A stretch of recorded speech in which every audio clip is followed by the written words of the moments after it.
Doctor Yunus সরকার, এই সরকার যতদিন ক্ষমতায় থাকবে ততদিন এই সরকার জনগণের হয়ে কাজ করবে।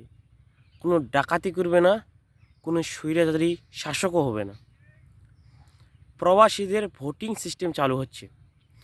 আপনারা জানেন যে বাংলাদেশে প্রবাসীদের সংখ্যা প্রায় 50 লক্ষ থেকে 1 কোটি। এই 1 কোটি প্রবাসী বিদেশে রয়েছে। তার মানে তাদের কি মতামত এটা কিন্তু বাংলাদেশ সরকার নিতে পারছে না। তো এই সরকার এখন প্রবাসীদের ভোটিং সিস্টেম চালু করতে চাচ্ছে। তারা কোন সরকারকে চায়?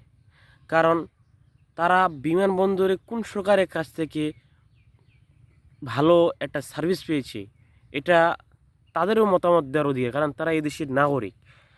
তো এই সরকার যতদিন থাকবে ততদিন দেশের উন্নতি হবে।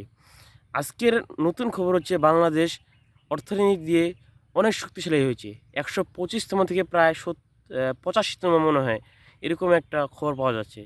তার মানে বাংলাদেশ এই 6 মাসে কতটা আগায় গেছে দেখেন। তো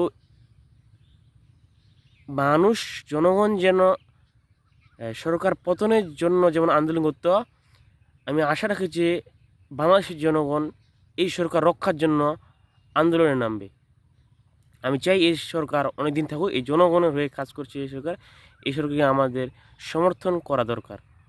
আমরা যদি এই সরকারকে সমর্থন দিতে না পারি, তাহলে বাংলাদেশের মানুষ আরেকটা স্বৈরাচারী শাসককে দেখবে, যে শাসক আওয়ামী লীগের চেয়ে ভয়ঙ্কর। এটা মাথায় রাখবেন। তাই সরকারকে সহযোগিতা করুন, সরকারের সঙ্গে মিলেমিশে কাজ করুন। এই সরকার আমাদের সরকার, এই সরকারকে আমরা বসিয়েছি, এটা আমাদের সরকার। যারা নির্বাচন করছে তাদের উদ্দেশ্য আলাদা। তারা যদি ক্ষমতায় বসতে পারে তারা পুরো আওয়ামী লীগের মতোই হবে। এটা আপনাকে চ্যালেঞ্জ দিলাম আমি। আপনারা লিখে রাখতে পারেন যে তারা আওয়ামী লীগের মতো হবে। যারা ক্ষমতা না আসতেই এরকম করতেছে, তারা ক্ষমতায় আসলে কী করবে এগুলো বুঝেন।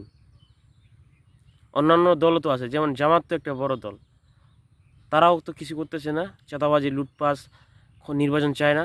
তারা কেন চায়? এটা বুঝতে হবে।